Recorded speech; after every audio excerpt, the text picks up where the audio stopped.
Bismillahirrahmanirrahim. Assalamualaikum warahmatullahi wabarakatuh dan selamat pagi saya ucapkan. Alright. So, selamat datang kepada yang baru join Facebook Live Nayos pada hari ini. Okay, nama saya Muhammad Nur Ikhwan bin Syafi'i dan saya merupakan eksekutif di Applied Research Cluster di Consultation, Research and Development Department CRDD di National Institute of Occupational Safety and Health Nayos Bandar Baru Bangi. Right. So bersama-sama saya di sini adalah Encik Fidaus dan Puan Halimatun daripada sebagai staf sokongan untuk membantu Facebook Live Nayos pada hari ini. Alright, so kita straight forward ke topik kita pada hari ini. Okay. So apa yang saya akan kongsikan hari ini adalah anthropometric case study.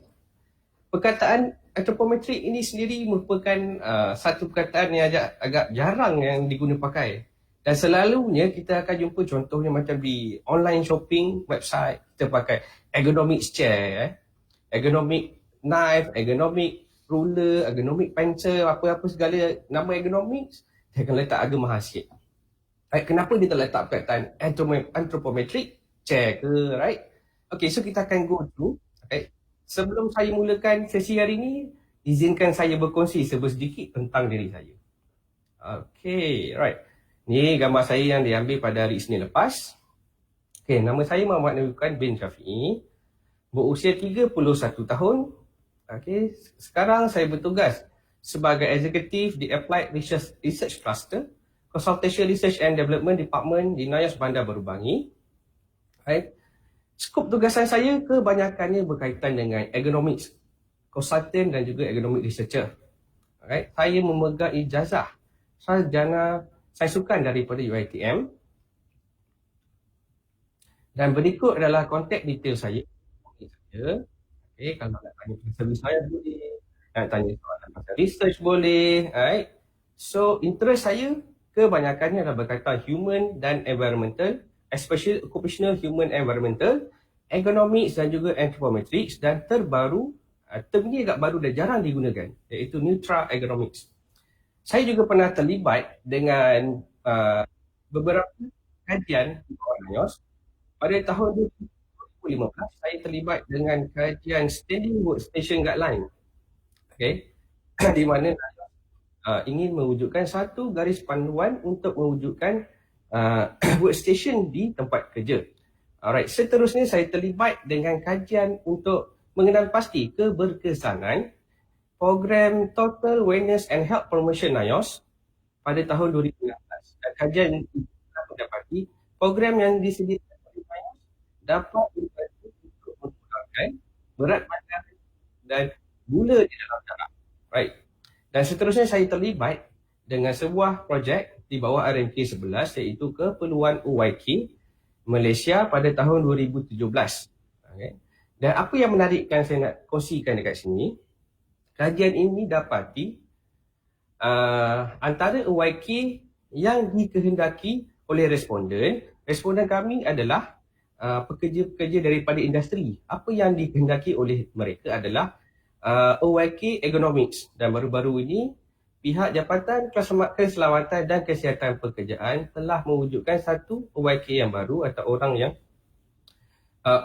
ETP yang mulia, Ergonomics Trained Person, di mana syarat dia kita perlu memasuki atau menjalani beberapa jenis latihan sebelum layak digelar sebagai ETP. Dan terkini saya terlibat dengan satu kajian iaitu Development of Anthropometric Database for Malaysian Working Age Population. Alright. So terkini kami baru selesai proses pada kajian pada bulan Oktober 2020. Alright. Okay, so next kita akan tengok apakah objektif hari ni, apa yang saya akan kongsikan hari ni dengan ilmu yang saya ada ni, saya akan kongsikan dengan tuan-tuan dengan puan-puan, iaitu memahami apakah konsep teknologi atau apakah itu anthropometry. Right? So di anthropometry dengan anthropometric adalah beza dia root word dan juga adjektif. So tak ada beza lah, maksud yang sama. Right? Untuk mengenal pasti apakah kepentingan anthropometric dan juga untuk mengenal pasti beberapa aplikasi data anthropometrik yang telah diwujudkan. Alright. So next. Okay, so apakah ergonomics? Ada orang cakap ergonomics ni agronomics lah. Sifu saya pernah share, dia ada pernah pergi satu training. Perkataan ergonomics itu adalah ERGO. Apabila dia sampai ke tempat training berkenaan, jadi ARGO, agronomics, AGRO, agronomics. So agro itu adalah pertanian, adalah satu bidang yang lari sangat jauh daripada ergonomics. Right, so ergonomics ni ada orang cakap setakat alah kerusi ergonomics dah cukup dah. Right, ergonomics tu adakah cukup sekadar keyboard atau papan kekunci? Adakah ergonomics itu cukuplah sekadar pisau ergonomics? Ini adalah pisau untuk tuan-tuan dan puan-puan yang tak familiar, supaya handle dia ergonomik. Atau cukupkah ergonomics itu sekadar tertikus atau back support atau full support? Alright. So sebelum saya highlightkan apakah itu ergonomics, so saya nak kongsikan satu kajian yang telah dibuat di negara India pada tahun 2013. Responden kajian ini adalah kaki tangan IT, Information Technology Professional in India. Saya cuba cari kajian di Malaysia tapi saya tak jumpa lah. So saya akan kongsikan apa yang saya dapat. Okey, antara soalan yang pertama dia tanya, apakah goal of ergonomics at workplace? Apakah tujuan ergonomics ni diwujudkan di tempat kerja? Responden daripada kajian itu menjawab, hanya 25% daripada responden berkenaan tahu apakah itu atau apakah tujuan ergonomics diwujudkan di tempat kerja. Manakala 75% tidak pasti atau tidak tahu mengapakah kita memerlukan ergonomics di tempat kerja. So tuan-tuan dan puan-puan tahukah? Okey, kalau tak tahu, boleh tanya. So kalau ada sebarang soalan semasa saya menerangkan, semasa saya berkongsi maklumat ni, tuan-tuan boleh tinggalkan soalan di ruang komen. Dan saya akan attend soalan satu persatu sambil dibantu oleh Encik Firdaus dan Puan Halimatun. Alright. Soalan yang seterusnya, apa yang dia tanya lagi? Adakah responden berkenaan tahu postur bekerja yang betul adalah berdasarkan siku? So, semasa kita bekerja, postur yang betul adalah siku di dalam bentuk L. Izinkan saya tunjukkan di sini. Jadikan siku kita bentuk L dan di sini adalah postur yang betul. Sama ada kalau tangan kita terlalu bengkok seperti ini bermaksud tinggi kerja kita atau tinggi ruang kerja kita terlalu tinggi, atau tangan kita bengkok seperti ini bermaksud ruang kerja kita terlalu tinggi dan boleh menyebabkan kecederaan berkaitan otot dan rangka. Dan hasil dapatan kajian ini menunjukkan hanya 25% tahu atau faham postur bekerja yang betul untuk siku adalah berbentuk L. Hanya 25% saja yang faham. Manakala lagi 75% tidak tahu dan tidak faham postur bekerja yang betul adalah menggunakan siku dalam bentuk L. Okey, soalan yang seterusnya. Kedudukan kaki atau kedudukan tapak kaki yang betul semasa bekerja. Untuk makluman tuan-tuan dan puan-puan yang baru join ni, saya ucapkan selamat datang. So sekarang saya sedang kongsikan hasil kajian yang pernah dibuat di India mengenai pengetahuan ergonomik di tempat kerja. So postur kaki semasa bekerja yang betul. Semasa bekerja, postur kaki kita hendaklah atau tapak kaki kita hendaklah rata di atas lantai atau flat di atas lantai. So untuk orang yang memakai kasut high heels, digalakkan untuk membuka kasut semasa bekerja. So kalau tak buka, sudah akan datang isu lain lah, masa strain, dia akan sakit betis. So hasil dapatan telah mendapati bahawa hanya 53% daripada responden mengetahui tapak kaki rata di atas lantai. Manakala 47% lagi atau 47% lagi tidak tahu atau tidak pasti bahawa kaki perlu rata di atas lantai semasa bekerja. Alright. So next question. Okay, jarak monitor. Secara generalnya, cara paling mudah untuk kita tentukan jarak monitor kita atau visual display terminal, monitor komputer ke, bukan TV TV tu special case. Untuk monitor, jarak yang dicadangkan adalah 50 cm. Right? So atau yang paling mudah, kita boleh pakai satu tangan kita, badan sandarkan di kerusi dan make sure di penghujung jari kita ini adalah monitor kita lah. Right? So, tuan-tuan yang sedang menonton Facebook Live ni yang guna monitor, right, atau menggunakan laptop atau menggunakan desktop, cuba check sama ada jarak monitor adakah cukup satu tangan. Right? So, kalau lebih, dekatkan lagi. Kalau kurang, tolak lagi supaya kita dapat penglihatan yang optimum kepada skrin yang kita pakai. Right, so hasil kita berbalik kepada kajian tadi. Hasil kajian ini telah mendapati bahawa 90% responden mengetahui bahawa jarak monitor daripada badan adalah 50 cm. Dan hanya 10% tidak tahu atau tidak pasti. Okay, by right, IT professional perlu tahulah sebab responden dalam kajian ini adalah IT professional. Okay, right. Soalan yang terakhir. Right. So, keperluan mini break atau keperluan rehat semasa bekerja. Right. So, untuk general, secara umumnya kita akan pakai cara 20, 20 dan 20. So, ada 3 20. Okay, 20 yang pertama, setiap 20 minit kita buat kerja, kita kena rehat. Okay, betul. Kita kena rehat. 20 yang kedua, ambil rehat 20 saat. Kita buat regangan ke, atau yang 20 yang ketiga, kita boleh lihat suatu objek yang berjarak 20 meter daripada kita. Right? Imam Syafi'i pun pernah cakap, kita tengok objek yang berwarna hijau. Apa tujuan dia? Supaya kita dapat merehatkan mata. Right?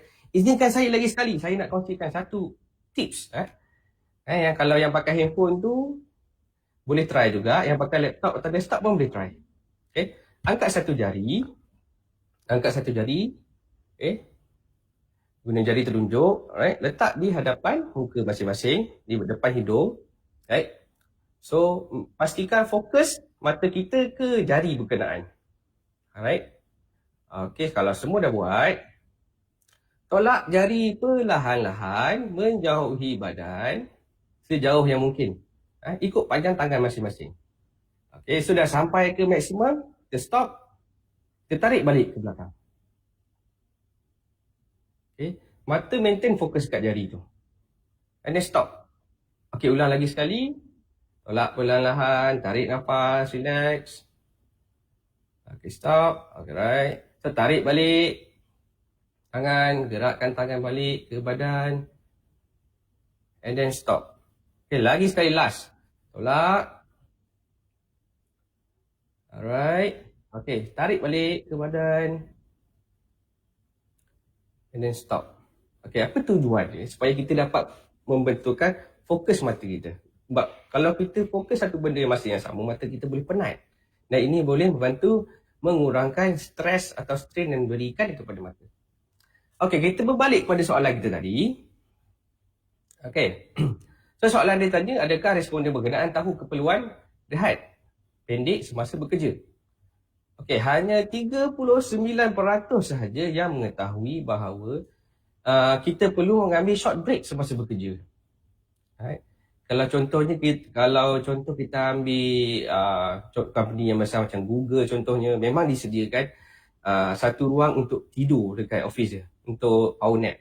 Dan kajian juga telah membuktikan bahawa pekerja yang mengambil short nap atau mengambil tidur yang sekejap ketika waktu lunch akan menghasilkan produktiviti yang lebih tinggi berbanding dengan pekerja yang tak diambil short break. Alright, so 61% tidak tahu atau tidak pasti bahawa kita perlu mengambil short break semasa bekerja. Okay, so soalan next. Okay, so kita dah tahu apakah tahap ergonomics di kalangan pekerja di India.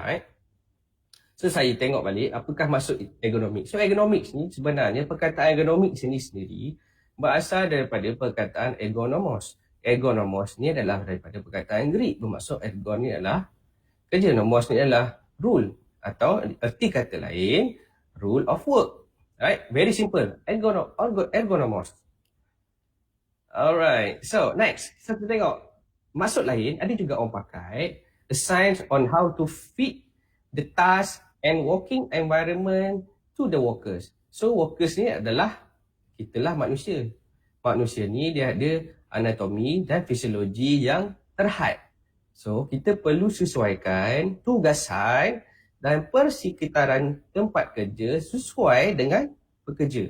Contohnya tempat kerja yang terlalu tinggi kita perlu rendahkan, atau tempat kerja yang terlalu sejuk kita perlu kurangkan suhu supaya optimum. Contohnya macam situasi sekarang di Lembah Kelang, kalau tuan-tuan dan puan-puan perasan kita banyak hujan. Apabila hujan, kelembapan tinggi di dalam udara. Jadi kita akan rasa tak selesa. So apa kita boleh buat? Kita boleh pakai dehumidifier atau kalau ada aircon boleh tukar mode berbentuk air, di mana aircon akan sedut semua kelembapan di dalam udara. So dia akan sedut semua air dan dia akan keluarkan udara yang kurang kelembapan. Dan tuan-tuan dan puan-puan akan lebih selesa semasa berada di dalam bilik berkenaan. Okay, dengan arti lain, ergonomics juga bermaksud fit the task to the man. Fit the task to the man. Fit the task to the man. Kenapa saya highlightkan 3 kali? Pada penghujung Facebook Live ni, kita akan ada satu permainan di mana setiap penyertaan yang menjawab soalan paling tepat dan cepat akan menerima hadiah misteri daripada pihak NIOS.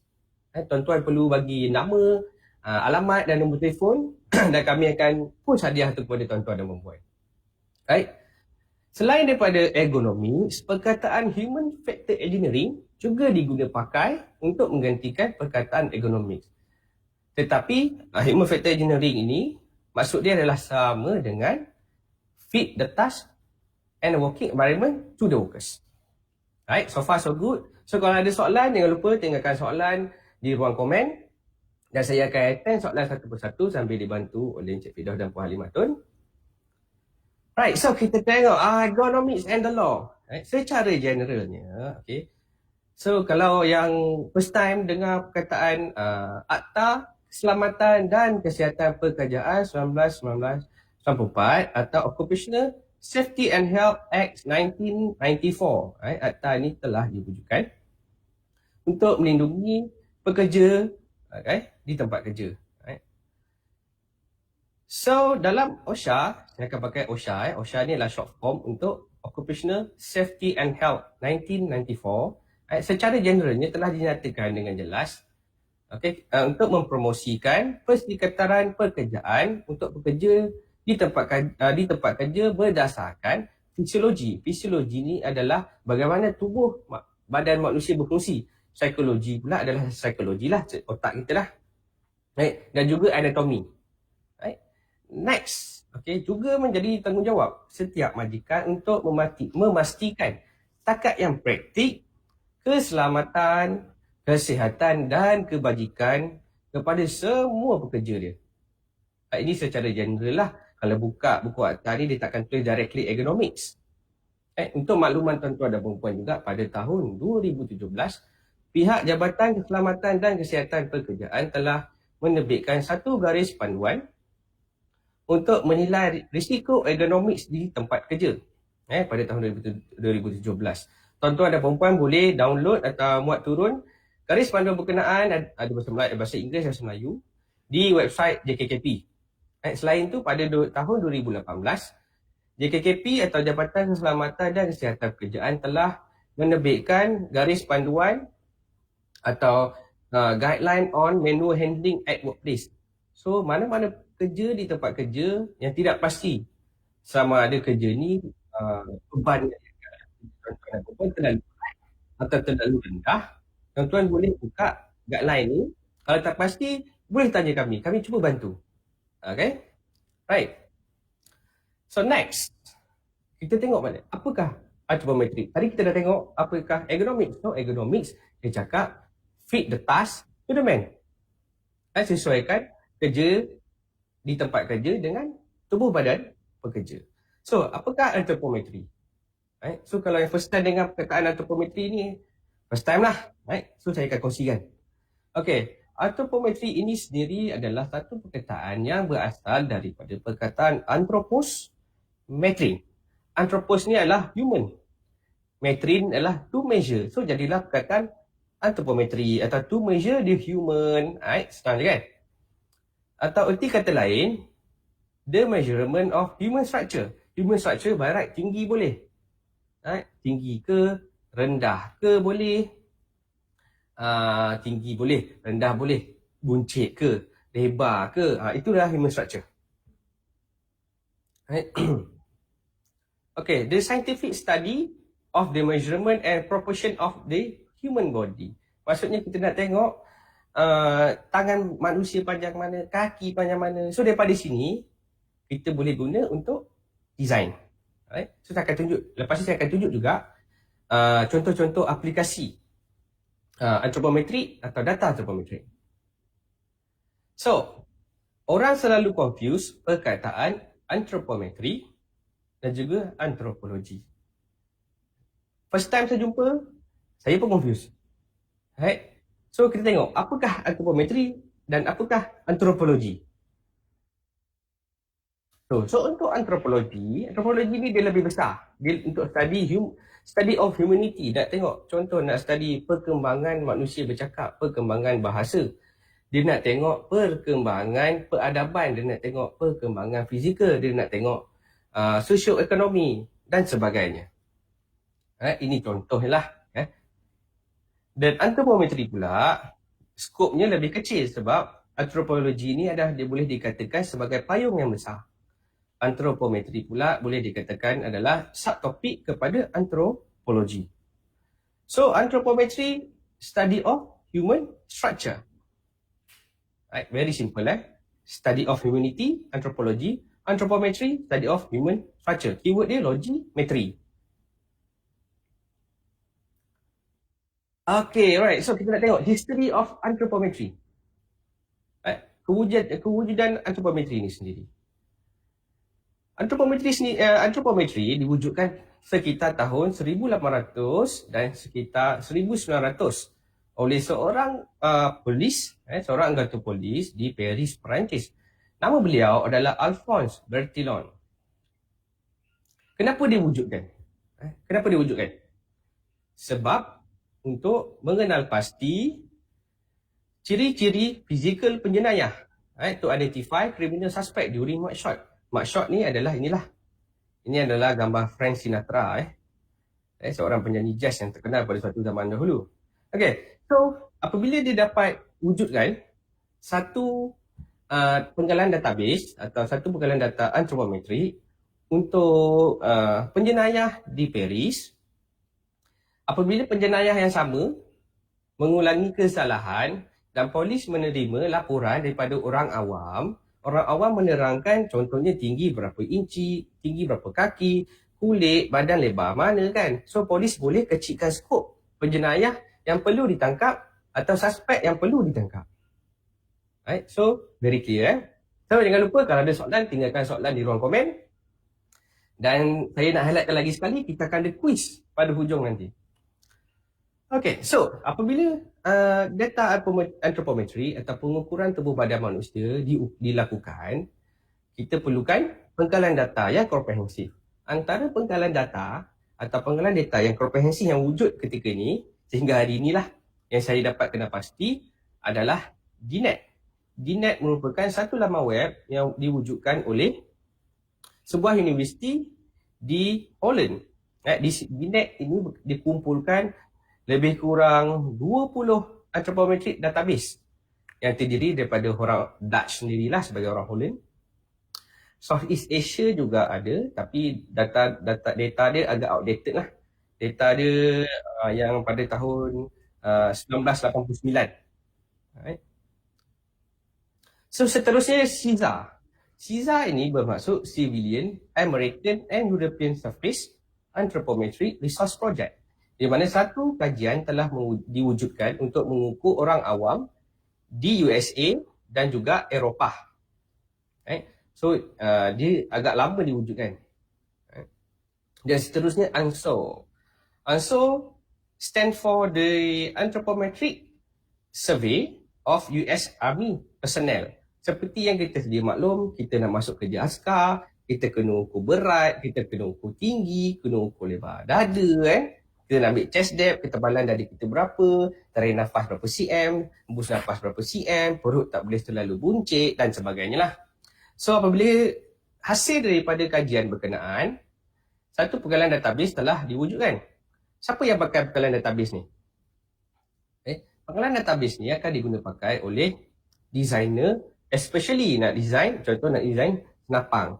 Right? So besar tangan dia berapa? So berapa genggaman yang sesuai untuk pemegang senapang berkenaan. Nak design entrance, entrance ke dalam kereta kebal contohnya. Berapa lebar tubuh badan seseorang untuk memuatkan satu badan dia masuk ke dalam kereta kebal.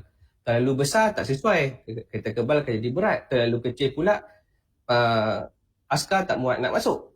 Alright, seterusnya National Health Examination Survey. Okay, ini juga diwujudkan oleh Amerika Syarikat.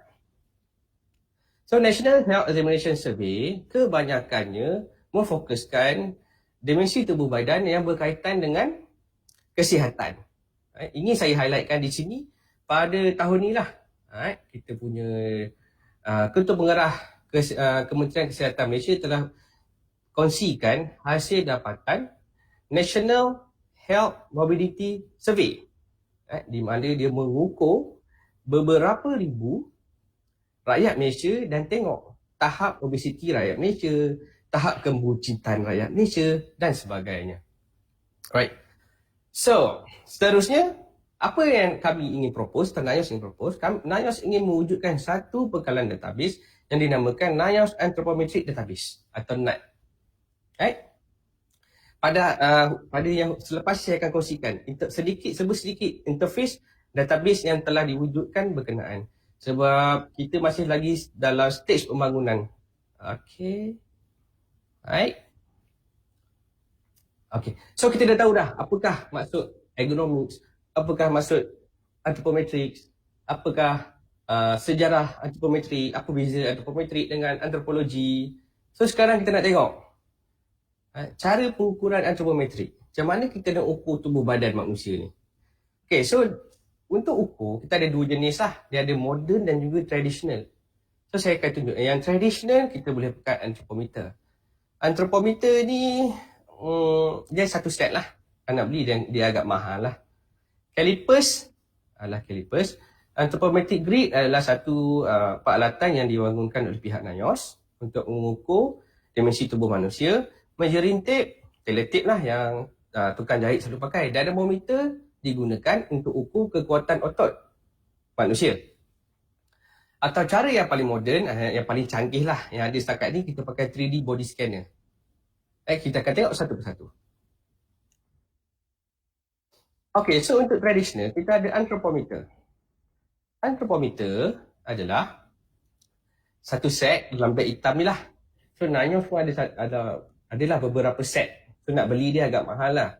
So dia perlu diimport. So harga dia sekitar 20,000 lah kalau convert duit Malaysia. Calipers ini digunakan untuk mengukur ketebalan dada boleh, ketebalan perut boleh, ketebalan tangan boleh. Right? So anthropometric grid, ini adalah anthropometric grid yang digunakan oleh pihak NIOS.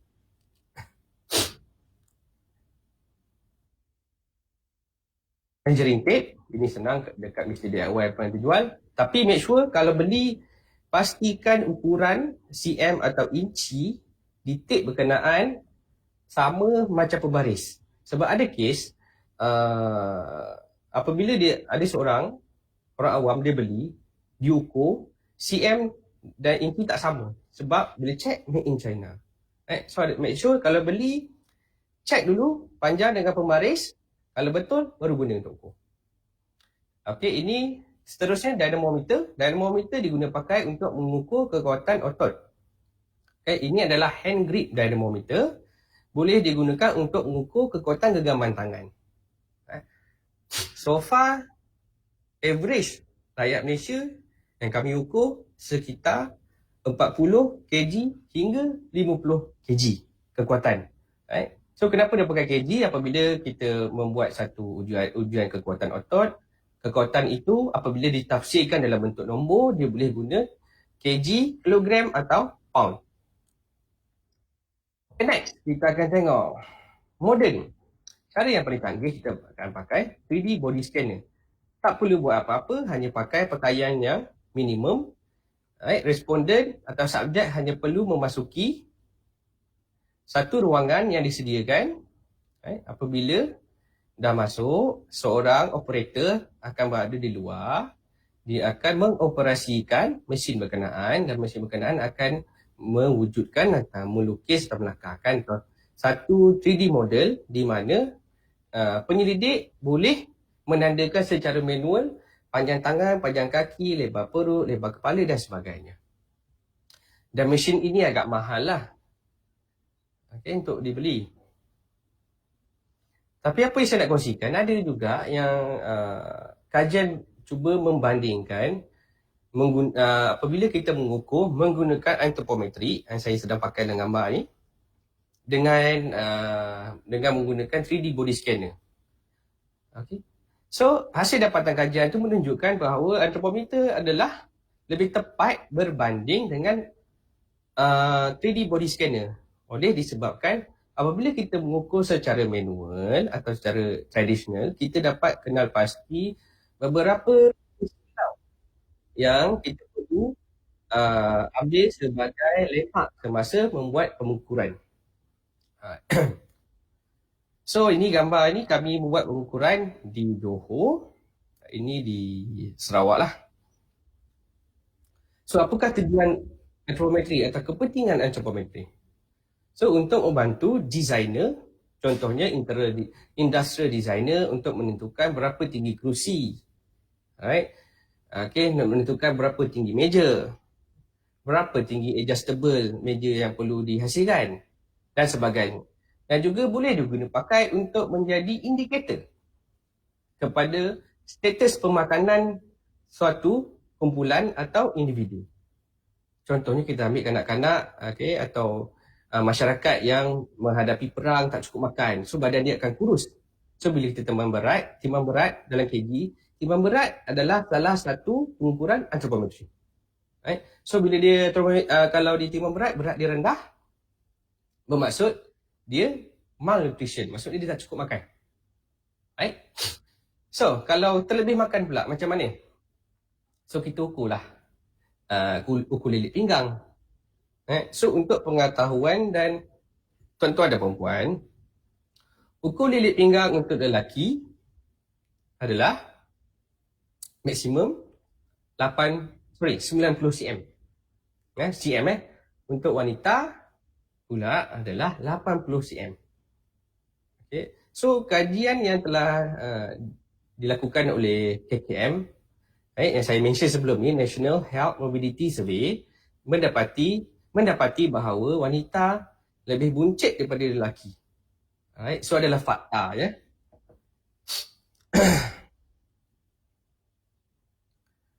Okay, so tadi kita dah tengok kepentingan. Kita dah tengok apa maksud antropometri.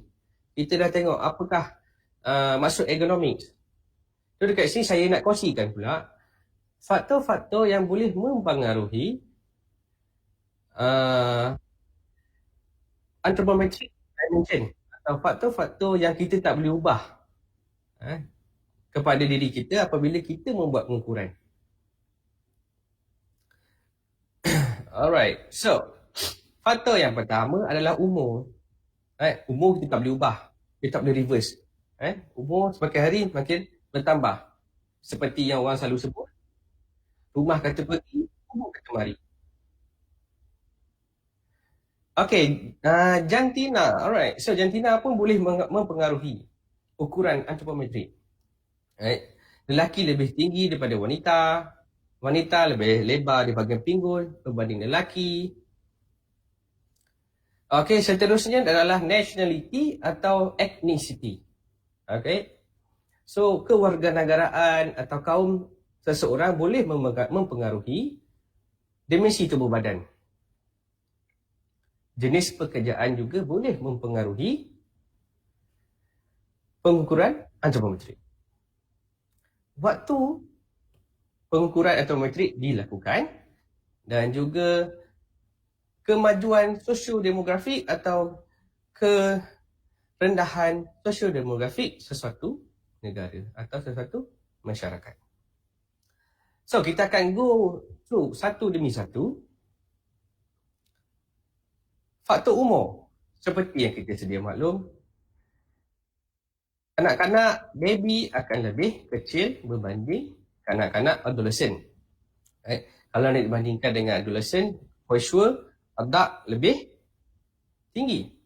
Isu ni di sini apa yang saya nak highlightkan pada baru-baru ini, NIOS telah meng-highlightkan kepentingan aging workers dan juga young workers, di mana ukuran dimensi tubuh badan young workers dan juga aging workers juga ada perbezaan. Seterusnya kita tengok gender variability atau jantina, lelaki dan perempuan. So lelaki akan lebih besar berbanding wanita secara generalnya lah. Right? Kajian kami juga telah menunjukkan secara average-nya lelaki lebih tinggi daripada perempuan. Nationality atau ethnicity variability. Nationality contohnya Dutch or Indonesian. Kenapa saya highlightkan Dutch dengan Indonesian? Dutch atau orang Holland, orang di Holland, secara generalnya, secara average-nya, tinggi orang Holland merupakan, atau rakyat orang Holland atau rakyat orang Belanda merupakan rakyat yang tertinggi di dunia. Manakala rakyat yang antara yang paling terendah di dunia adalah di negara Indonesia. Dutch tingginya lebih daripada 2 meter. Manakala Indonesia average rakyatnya, ketinggian rakyatnya adalah 158 cm. Daripada data yang sama, bukan data saya, data kajian berkenaan, mendapati rakyat kita average dia adalah tinggi 163 cm untuk rakyat Malaysia. Next, okay, so kita tengok ethnicity atau race, Malay, Chinese or Indian. Okay. So saya akan kongsikan perbezaan bangsa atau ukuran berdasarkan ethnicity di Malaysia. Okay, occupational variability. So, jenis-jenis pekerjaan juga boleh mempengaruhi dimensi tubuh badan seseorang. Contohnya saya ambil pekerja di pejabat dan pekerja yang bekerja di tapak bina lah, construction workers. Secara general, secara umum, by knowledge yang kita ada, siapa yang lagi banyak guna otot? For sure, orang akan cakap orang yang bekerja di pejabat. Orang yang bekerja di pejabat. Orang bekerja di construction. Alright. So, orang di construction akan menggunakan lebih banyak otot jika dibandingkan dengan orang yang bekerja di pejabat. Apabila kita kerap menggunakan otot, otot kita akan dilatih dan menghasilkan kekuatan yang lebih kuat untuk dibandingkan dengan orang yang bekerja di pejabat. Tetapi, hasil dapatan kajian NIOS atau hasil dapatan kajian kami menunjukkan sebaliknya. Saya akan kongsikan sekejap lagi. Okay, so yang baru join, saya ucapkan selamat datang dan kalau ada soalan, boleh tinggalkan soalan di ruang komen. Seterusnya kita tengok footballers dengan wrestler, right? Ahli gusti dengan juga pemain bola sepak. For sure, ahli gusti akan mempunyai otot dan tubuh badan yang lebih besar jika nak dibandingkan dengan pemain bola sepak. Okey, faktor yang seterusnya, circular variability atau socio-demographic improvement over time. Apabila kemajuan sebuah negara semakin meningkat, kita akan ambil sebagai GDP lah, income per capita. So, kajian telah menunjukkan income per capita di sesetengah negara telah menyebabkan rakyat dia menjadi semakin gemuk. Menurut WHO, pada tahun 2011, Malaysia merupakan negara yang paling obes. Macam mana kita nak cakap orang tu obes atau orang tu berlebihan berat badan? BMI kita, okay, berat dan tinggi lah gunakan dia. So apabila dikira berat badan melebihi 25 dan ke atas, dikira sebagai obese atau overweight. Very straightforward. So Vietnam merupakan rakyat yang atau negara yang paling kurus di Asia Tenggara. Yang seperti yang kita sedia maklum, Vietnam baru antara negara yang baru tamat peperangan pada sekitar tahun 1995, di mana dengan kes dengan Viet Cong ni, siapa yang pernah pergi Vietnam masuk cuci tunnel, tengok betapa kecilnya tunnel tu untuk memuat masuk seorang individu daripada negara Vietnam.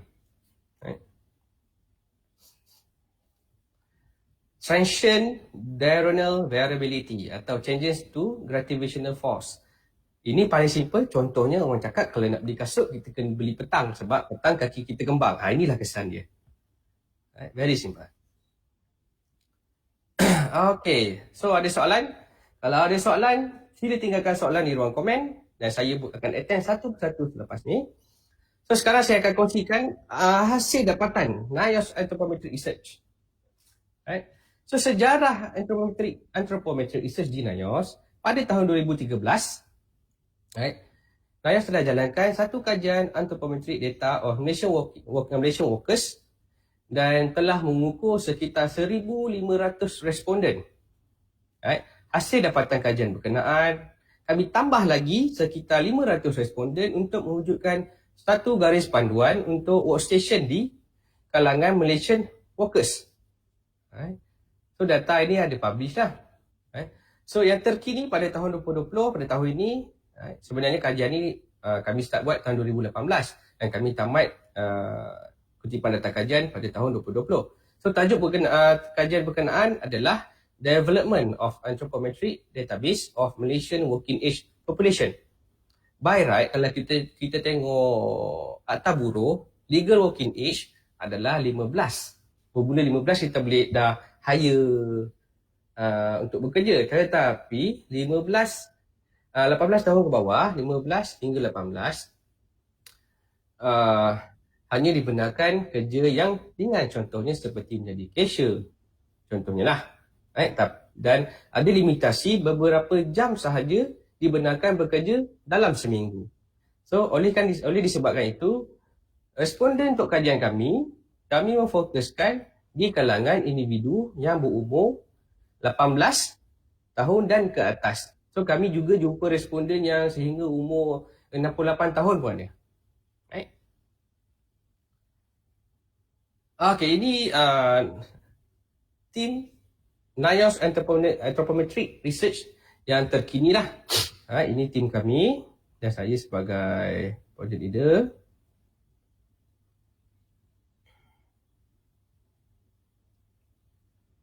Okey, ini aktiviti yang kami lakukan. Kami buat pengukuran menggunakan anthropometric grid. Daripada sini kami akan menandakan ketinggian seseorang. So di belakang grid berkenaan, dia ada banyak sangat kotak. So satu kotak saiz dia 1 kali 1 cm. 1 cm kali 1 cm. So ketinggian dia, lebar dia adalah 2.5 meter dan tinggi dia juga 2.5 meter. So far, hasil daripada pengalaman kami melakukan pengukuran, belum ada lagi lah orang Malaysia yang lebih daripada 2.5 meter ni. 2 meter dia. Okey, ni gambar aktiviti yang lain. Kami juga untuk pengukuran ni di Malaysia, isu dia adalah etika lah, di mana ada tersentuhan. So untuk sentuhan ni, kami akan menggunakan staf lelaki untuk mengukur responden lelaki dan staf wanita untuk mengukur responden wanita. Ini gambar saya menggunakan anthropometer. Ini di Kuala Lumpur dan juga ni di Melaka lah. Okay, so saya nak highlightkan untuk kajian kami ukur sekitar 60 dimensi tubuh badan, di mana tak semua dimensi itu akan diguna pakai untuk desain meja dan kerusi atau sebagainya. Ada dimensi untuk kita sebagai rakyat biasa atau pekerja biasa tak penting pun, tapi untuk designer atau mereka cipta sangat penting dimensi berkenaan. Okay, first kali saya nak highlightkan dekat sini adalah stature.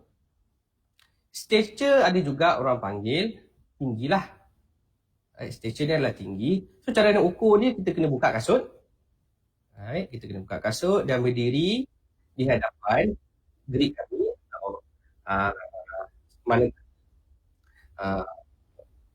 yang kita boleh ukur lah. Okay, so jarak dia adalah vertical distance from the floor to the vertex. Vertex ini juga dinamakan crown of the head. Apakah crown of the head ni? Crown of the head itu adalah di bahagian kepala masing-masing. Di sini. Dia bukan di bahagian depan atau di bahagian belakang, tapi di bahagian betul-betul di bahagian atas. Oleh disebabkan itu, apabila kita mengukur tinggi, kita tak digalakkan untuk menunduk atau mendongak sebab dia akan menggerakkan kita punya crown of the head dan menyebabkan tinggi kita menjadi lebih pendek dan bacaannya tidak terbaik. Okay, next. Okay, so untuk stature atau tinggi, antara application yang kita boleh guna pakai di tempat kerja, kita boleh guna untuk design overhead clearance atau berapa tinggi maksimum atau tinggi minimum yang diperlukan untuk suatu ruang supaya 95% atau average pekerja dapat lalu ruang berkenaan. Hasil dapatan kajian kami menunjukkan average Malaysian tinggi adalah 163.0 cm. Right? Dan lelaki pula average-nya tingginya adalah 168.6 cm, lebih kurang 170 cm lah. Right? Dan wanita pula tingginya adalah 156.8 cm secara puratanya. Dan hasil dapatan kajian kami juga menunjukkan responden yang berbahasa Cina dalam kajian kami merupakan responden yang paling tinggi. Right? So next. Apa yang saya highlightkan lagi dekat sini adalah elbow height. Elbow height ni adalah tinggi siku kita daripada lantai. Right? So ada dua lah, kita ada sitting elbow height dengan standing elbow height. Kenapa saya highlightkan elbow height? Okay. So elbow height, cara nak ukur dia, kita ambil tinggi daripada lantai tanpa kasut dan sehingga di tulang radial. Tulang radial ni di bahagian sini lah. Right? Bahagian sini. Dalam tangan, siku, seolah-olah kita sedang bekerja. Siku bentuk L. Right? So, aplikasi dia untuk menentukan tinggi bekerja sesuatu bulan atau sesuatu pekerja. Okay, untuk average Malaysian, right? Average Malaysian tinggi siku semasa duduk adalah 69 cm dan tinggi siku semasa berdiri adalah 100 cm, kurang 1 meter lah. So kalau average secara general je nak design meja, ambil lah 1 meter. So boleh secara puratanya boleh lah, insyaAllah boleh cover semua rakyat Malaysia. Okay, so untuk duduk pula di kalangan lelaki, tingginya daripada lantai adalah 75 cm. Untuk berdiri, tinggi di kalangan lelaki pula adalah 105 cm. Right? So untuk wanita 67 cm masa duduk dan berdiri pula ketinggiannya adalah 95.8 cm. So dekat sini kita boleh nampaklah faktor-faktor yang mempengaruhi dimensi tubuh badan manusia, iaitu jantina seseorang, dan menunjukkan lelaki akan mempunyai dimensi yang lebih tinggi berbanding wanita. Dan di sini dapatan kajian kami juga telah menunjukkan responden berbahasa Cina merupakan responden yang mempunyai elbow height yang paling tinggi. Okey, seterusnya eye height. Kenapa eye height saya highlightkan dekat sini? Kita tengok dulu maksud eye height ni. Eye height ini adalah jarak daripada lantai atau jarak daripada kerusi yang kita tengah duduk sehingga the inner canthus of the eye. Inner canthus tu dekat sini, penghujung kelopak. Right? Kenapa saya highlight sitting height? Sitting height ini sangat penting untuk menentukan tinggi monitor seseorang. Right? Okay. Tinggi monitor pula. Okay. Adakah tinggi monitor yang kita gunakan itu sesuai? Macam mana kita nak tahu? Okay. Macam mana kita nak tahu? Okay, duduk tegak, sandar di kursi, right? Dan pastikan bila kita pandang depan, mata kita ni berada di penghujung laptop. Di penghujung laptop. So, penghujung monitor laptop atau penghujung monitor atau top edge of the desktop monitor atau laptop monitor. Itulah jarak yang paling sesuai untuk menentukan tinggi monitor atau visual display terminal seseorang. So kalau contohlah kita tengah buat kerja, tiba-tiba rasa skrin tu terlalu rendah, apa kita boleh buat? Kita boleh pakai buku, contohnya skrin, kita boleh pakaikan kotak, boleh pakai dan sebagainya. Okey, untuk average rakyat Malaysia pula, sitting eye height adalah 75.48 cm. Manakala standing eye height secara puratannya adalah tinggi 152.3 cm. Dan manakala untuk male sitting eye height, tingginya adalah 1 cm. Semasa berdiri 1.8 cm. Untuk wanita 2.3 cm dan semasa berdiri pula adalah 117.87 cm. Dan ada etnisiti merupakan bangsa yang mempunyai eye height yang paling tinggi. Ada etnisiti ni dalam di kalangan responden kami juga jumpa responden daripada berketurunan baba dan nyonya, Serani, keturunan Brunei. Okay, right. So kita tengok pop meter height. Alright. So, sitting pop meter height, cara nak ukur dia, kita ambil ukuran daripada lantai menggunakan antropometer, boleh, pembaris boleh. So, kita ambil ukuran daripada lantai dan semaksimum sehingga sampai di belakang pelipat lutut. Apakah kepentingan pot meter height? Pot meter height, okay, selalu orang confuse Orang confuse tinggi kerusi. Ada orang cakap tinggi kerusi ni adalah tinggi lutut. Betul ke? Tapi dalam konsep design dan ergonomik, tinggi duduk yang bersesuaian dengan manusia adalah tinggi pot meter. Okay, so tinggi pot meter masing-masing adalah tinggi kerusi yang bersesuaian dengan tempat kerja. So, average Malaysia tinggi kerusi lebih kurang 40 cm. Manakala lelaki tinggi kerusi secara average 40 cm dan wanita 37.93 cm. Dan Malay atau responden berbahasa Melayu merupakan responden yang mempunyai pot meter height yang paling tinggi. Okay, so yang baru join tu saya ucapkan selamat datang. Dan kalau ada soalan, jangan lupa tinggalkan soalan di ruang komen. Saya akan attend satu persatu. Okay.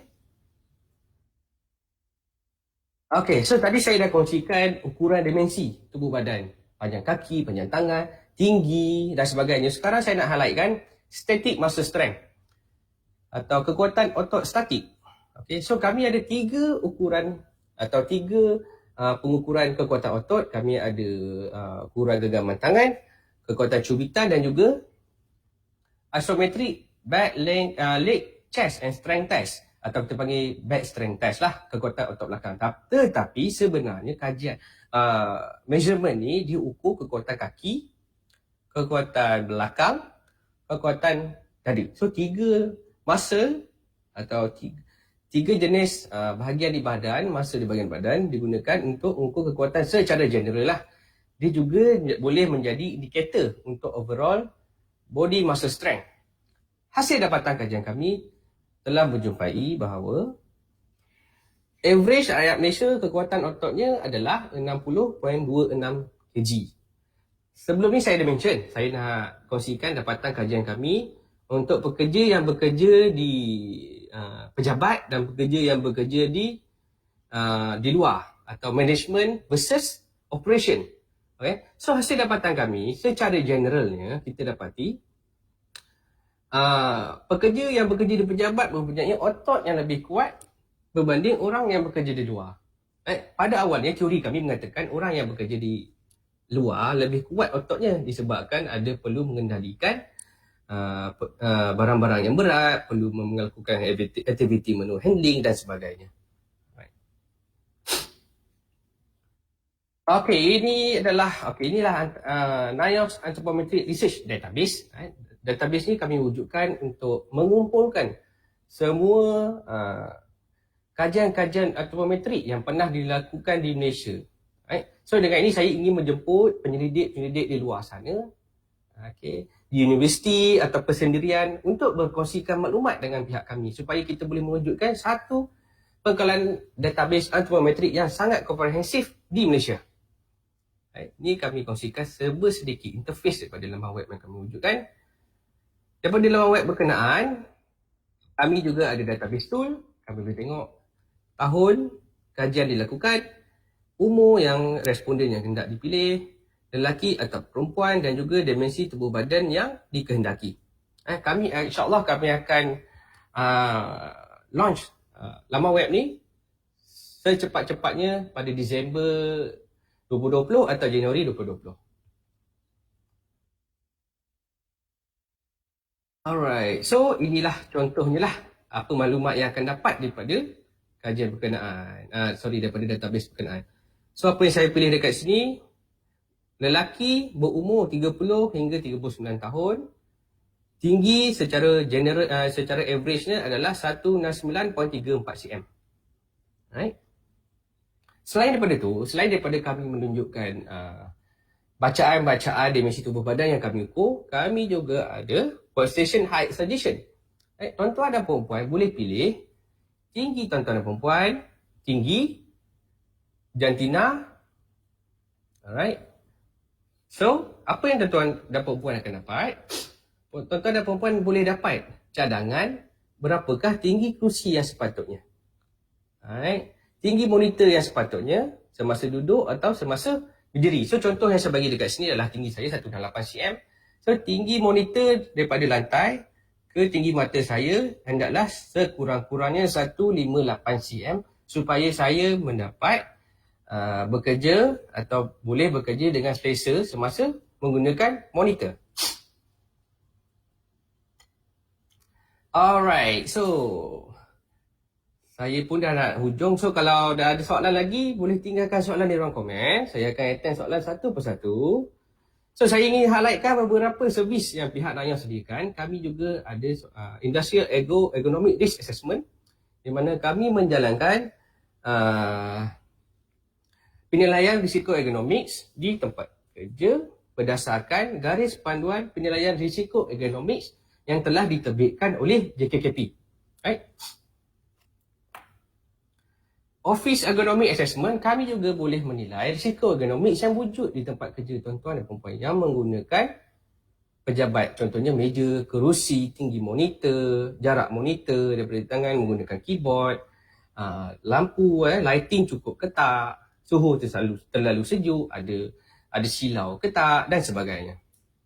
Right. So ergonomics in the office management program. So ergonomic management program kami boleh membantu tuan-tuan dan perempuan untuk mewujudkan satu tim yang akan membantu syarikat tuan-tuan dan perempuan untuk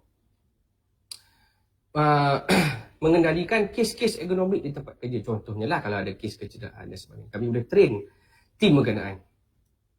Occupational Vibration Assessment. Occupational Vibration Assessment adalah untuk menilai atau penilaian getaran yang menggunakan, contohnya yang menggunakan forklift, lori, yang menggunakan tools di tempat kerja dan sebagainya. Heat Stress Assessment. Heat Stress Assessment adalah di mana penilaian dilakukan untuk melihat persekitaran tempat kerja tuan-tuan dan perempuan. Right?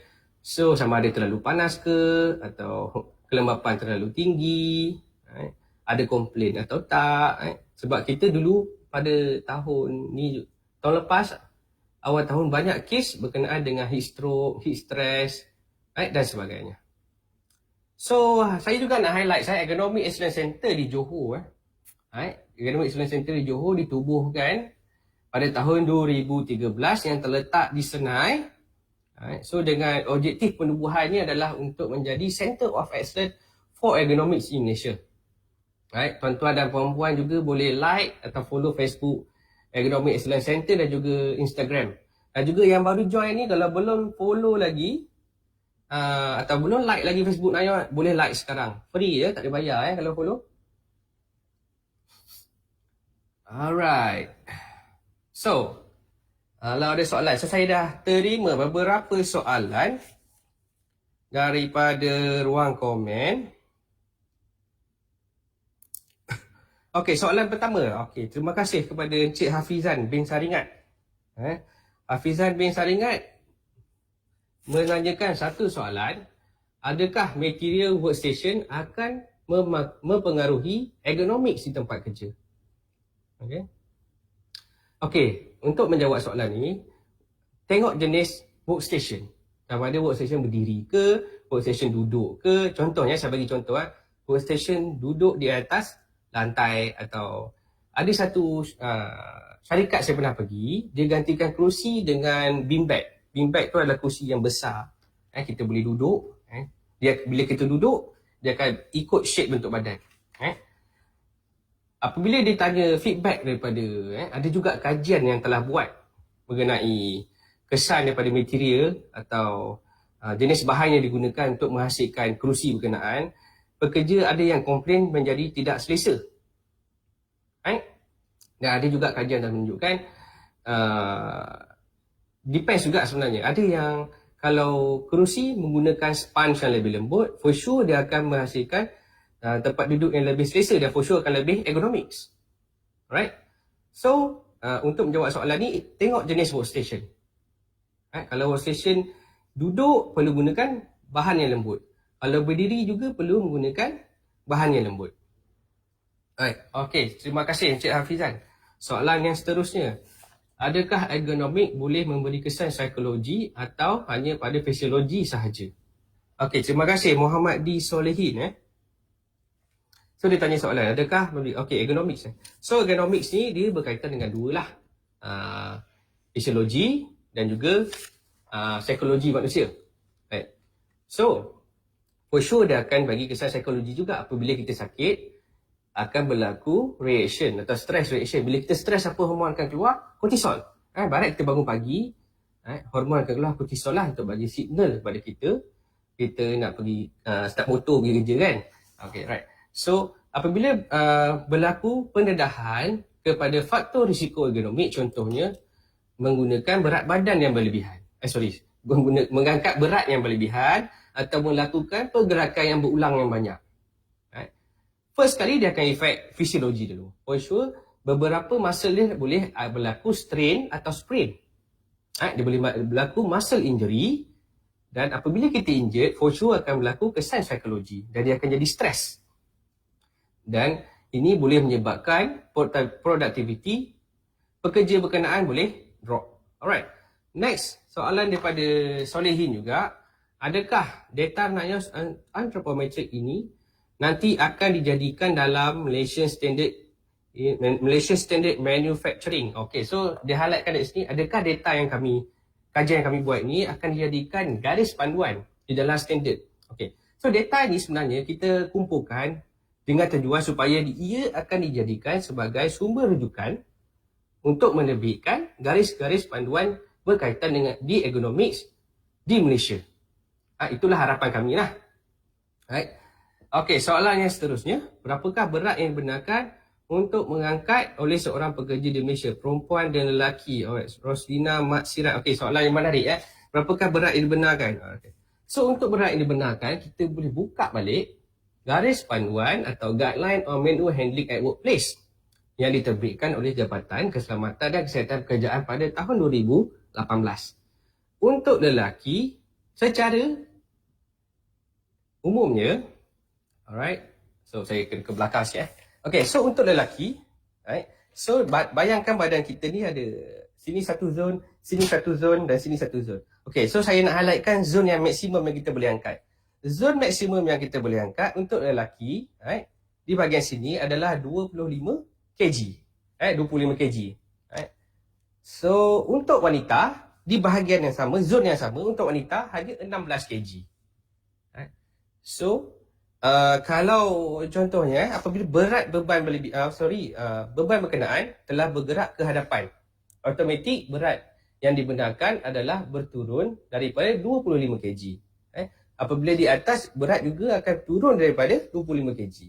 So by right maksimum di zone sini adalah 25 kg untuk lelaki dan 16 kg untuk wanita. Alright.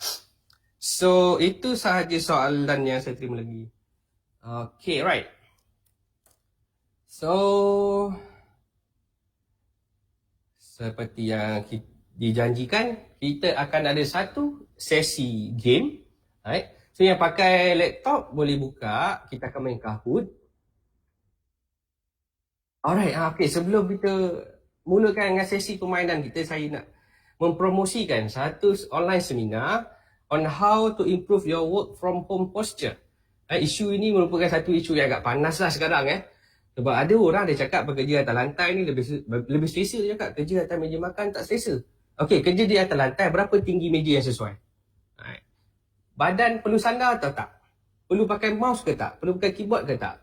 Boleh pakai laptop atau tak? Alright. So dalam seminar ni saya akan highlightkan beberapa poin yang penting dan beberapa tips untuk mengurangkan risiko untuk mendapat penyakit berkaitan otot dan rangka semasa bekerja di rumah.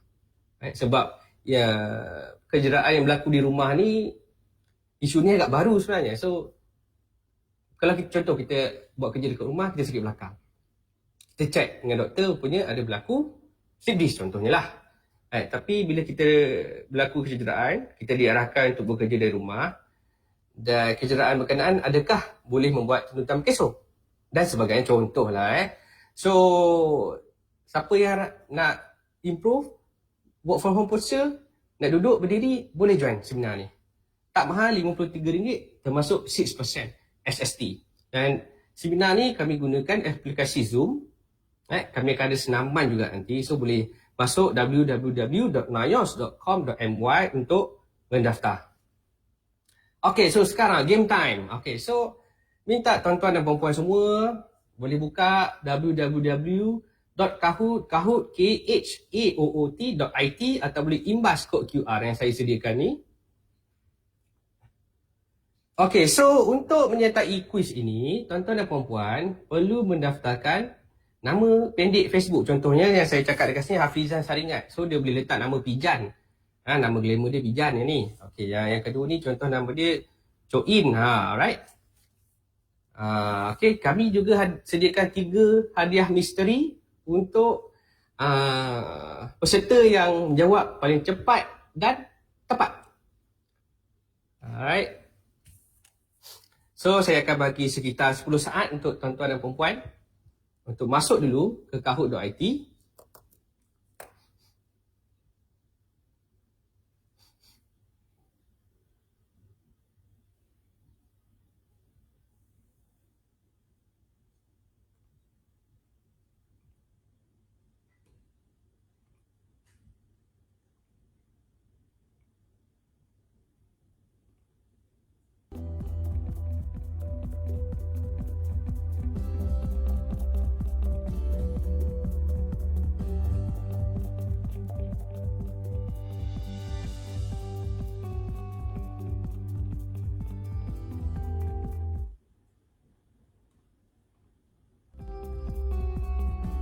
Alright, so nampak Okay, so kepada yang telah masuk ke www.kahoot.it, okay, nanti dia akan keluar satu kolom untuk masukkan game pin.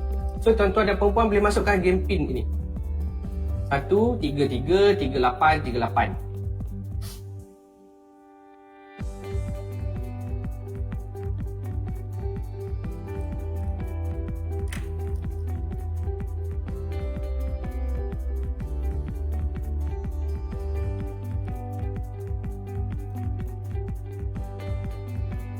Okay, kita ada FL FL dah masuk. Yang pertama, FL ni apa nama penuh dia? Syafiq Ali. HM, Administer. Virus, oh ramai Onel pun nama pakai. All. Okay, make sure nama ni ada kaitan dengan nama Facebook sebab nanti nak bagi tuntutan hadiah tu agak sukar untuk kami mengenal pasti adakah identiti penyanyi yang sebenar tu adalah orang yang menang tu. Right.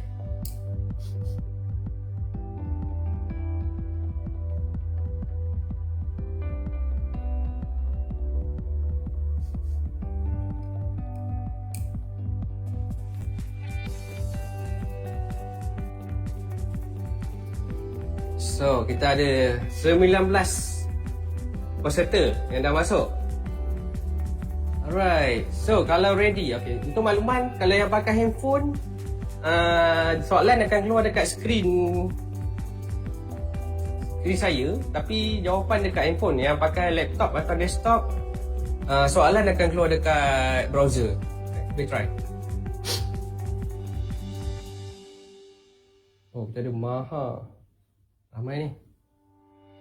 Soalan senang, tak susah. Kita bagi hadiah misteri.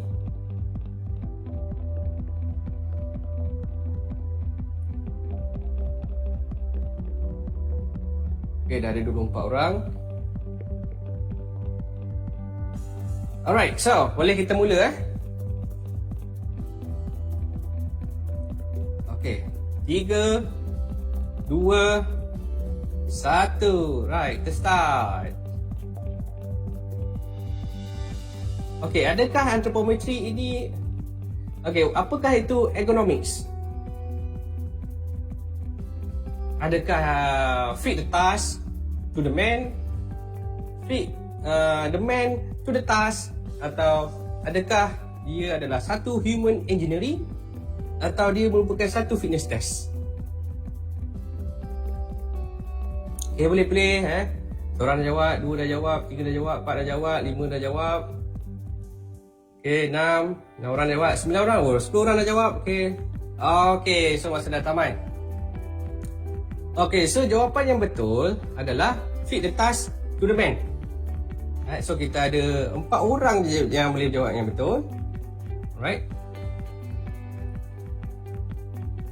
So kita akan move to the next question. Okay, so kita tengok siapa yang menang. FL FL. Siapa FL ni? FL nombor 1 Syafiq Ali, nombor 2 Ike, Fairuz, Haji Baba dengan HM. Head Minister pun ada Okay, ready untuk soalan yang seterusnya. True or false question. Anthropometry is the scientific study of the measurement and proportion of the human body. Okay, adakah statement ni true? Adakah statement ni false? So kita ada seorang dah jawab. Okay, kita ada 5 orang, 6 orang. Okay, betul ke?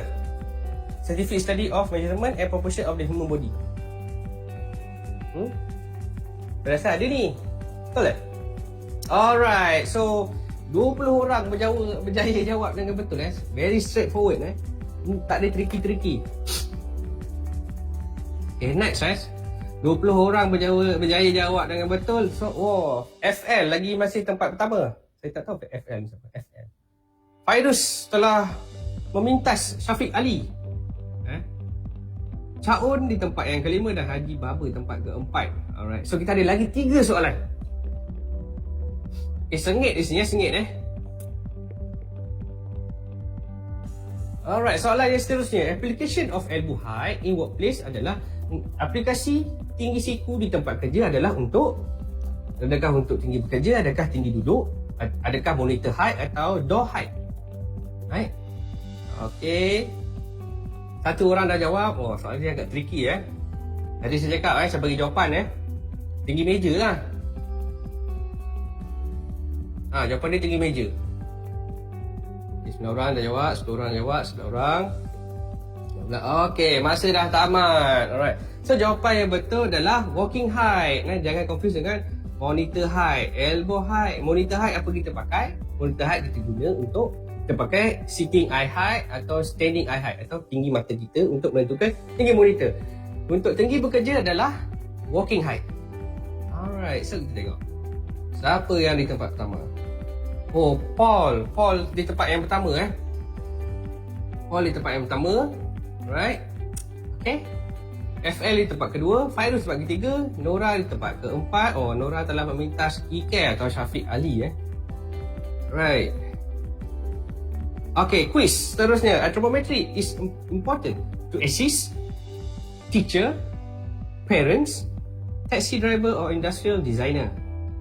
So, dia penting nak cikgu nak pakai anthropometry tak?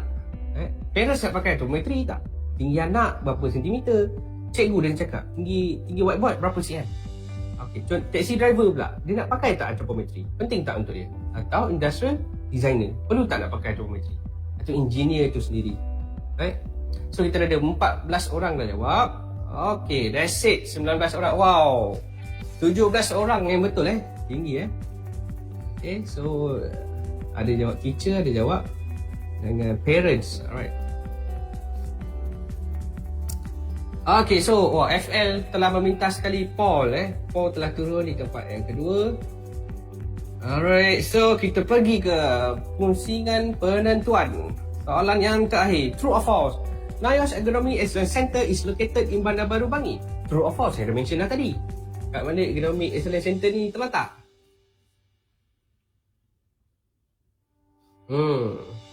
Rasa-rasanya dekat NIOS Terengganu kot.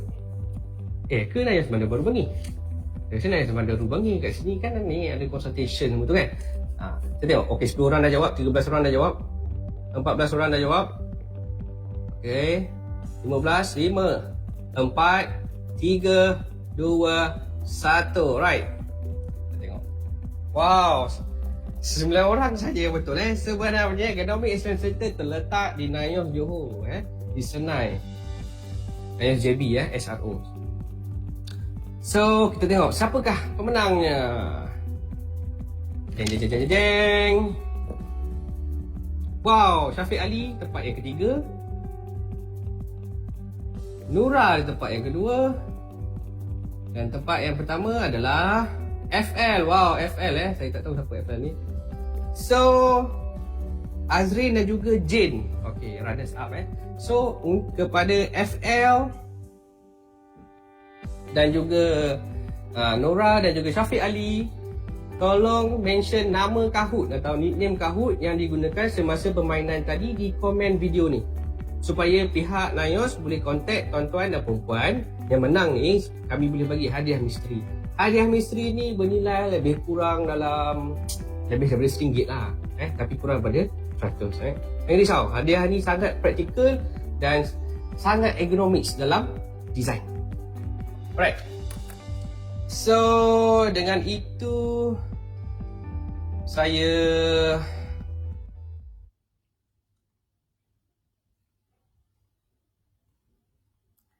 kembali kepada slide kita tadi.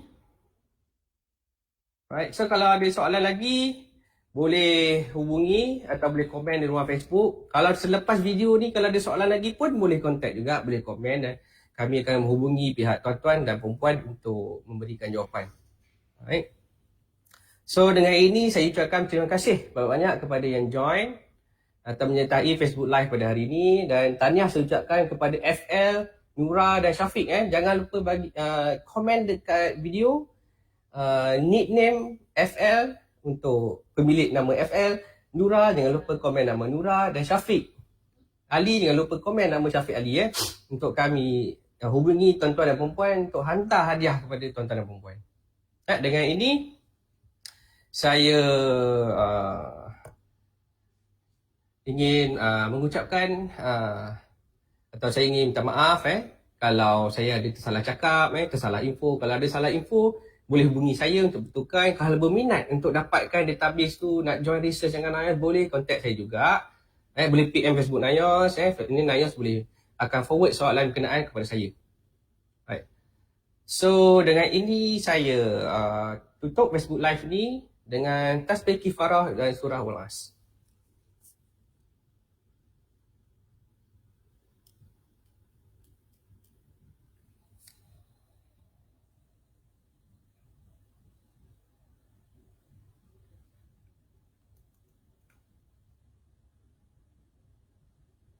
Assalamualaikum warahmatullahi wabarakatuh.